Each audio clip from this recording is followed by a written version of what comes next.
So, welcome back to Mama Aji and Family Channel. So, we're back at it again with the food vlog and food cooking. And meron tayong, nagluluto po ako ng bacon. And, ng crispy, salty bacon. And, yan, ang ingredients, lettuce, mayo, pipino, bread rolls.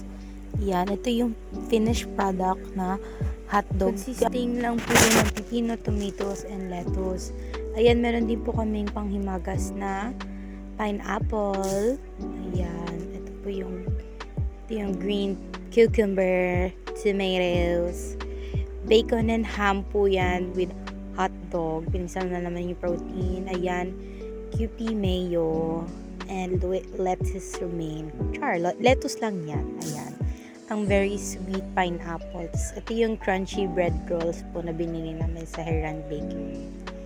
Yan. And, ayan, makikita niyo po as of now. Ay! Ano yun? Nagluluto po ako ng bacon until crispy.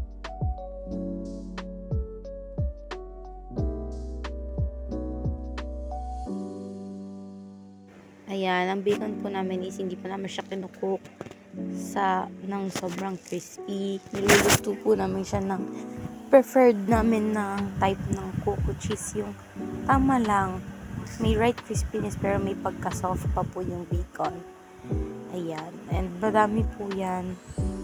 May ipapakita po namin yung iba pang finished products with the complete protein, gulay, and yung mayo. Yung kanina pong sandwich ko, wala pa po yung mayo.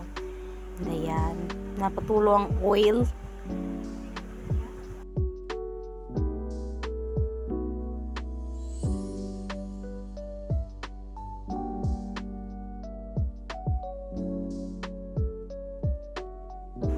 Ayan, kakatapos lang natin magluto ng bacon.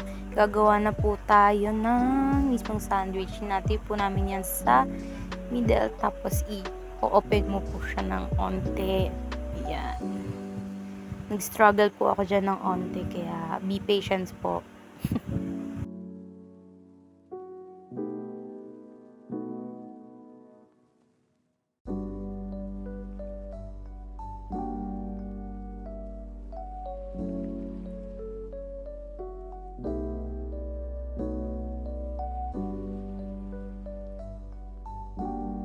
Yan, na-open na natin yung bread. Lalagyan natin siya ng mayo.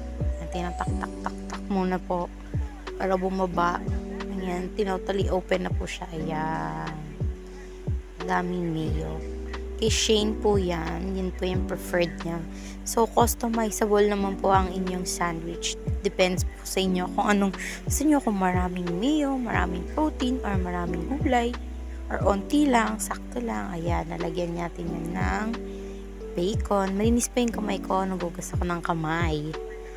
Tapos, nalagyan natin yan ng hotdog. Ayan. Next is, push natin para di malaglag. Ayan natin ng pipino. Ayan. Para may onting balance siya and maganda yung color.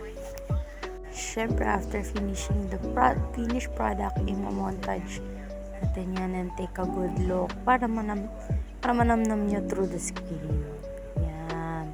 Pwede itong breakfast, lunch, dinner. Depende sa inyo kung anong gusto niyo gawin dyan sa recipe na shinare namin sa inyo.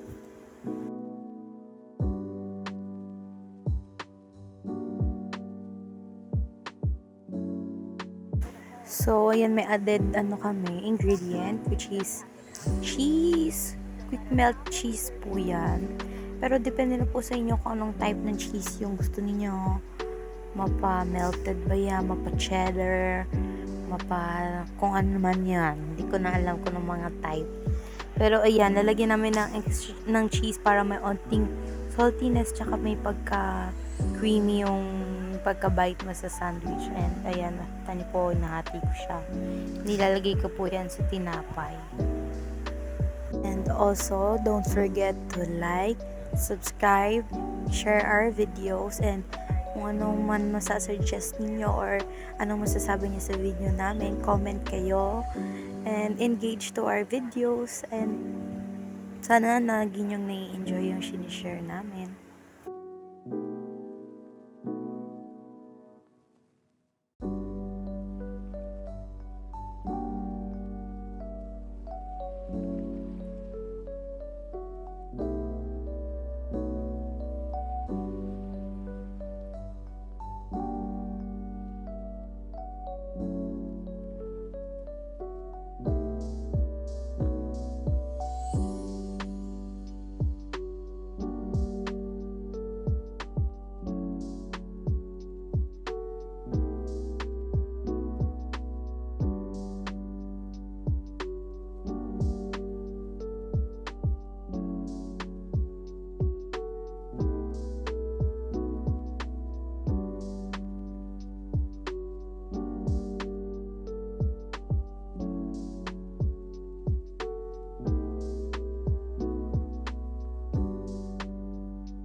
And dito yung version namin ng overload with ham, bacon, lettuce, cheese, tomatoes, with cucumber. Ayan. Overload. So, thank you for watching. That is all for today's video. Bye!